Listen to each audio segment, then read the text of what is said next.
వారం రోజుల క్రితం జనవరి 8న కిలో వెండి ధర 2,59,692 రూపాయలతో వెండి ఆల్ టైమ్ రికార్డును తాకింది. ఇప్పుడు కిలోకు 2,91,900 రూపాయలకు చేరుకుంది. దాదాపు 3 లక్షల రూపాయలు.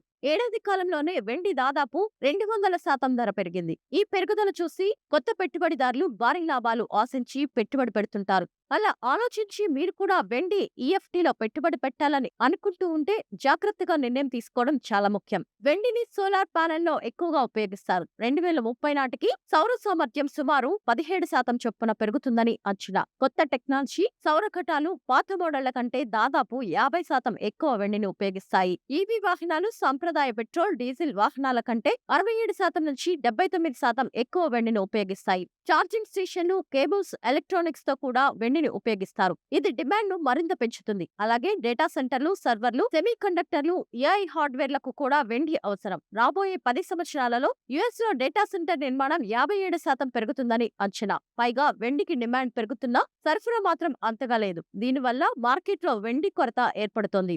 వెండి డిమాండ్ దీర్ఘకాలంగా బలంగా కనిపిస్తోంది. దీనికి పునరుత్పాదక ఇంధనం, ఎలక్ట్రానిక్ వాహనాలు, ఏఐ వంటి రంగాల మద్దతు ఉంది. అయితే సమస్య ఏంటంటే ధరలు ఇప్పటికే చాలా ఎక్కువ స్థాయికి చేరుకున్నాయి. కేవలం ఒక సంవత్సరంలో 200% లాభం తర్వాత కొత్త పెట్టుబడులు ఇప్పుడు పెరిగిన నష్టాన్ని కలిగి ఉంటాయి. అందువల్ల కొత్త పెట్టుబడిదారులు ఒకేసారి పెద్ద మొత్తాన్ని పెట్టుబడి పెట్టడం కంటే క్రమంగా పెట్టుబడి పెట్టడం మంచిది. ఇప్పటికే వెండి ఈటీఎఫ్లను కలిగి ఉన్నవారు వాటిని కలిగి ఉండడం సముచితమని భావించవచ్చు. కానీ మరిన్ని కొనుగోలు చేయడంలో జాగ్రత్తగా ఉండాలి.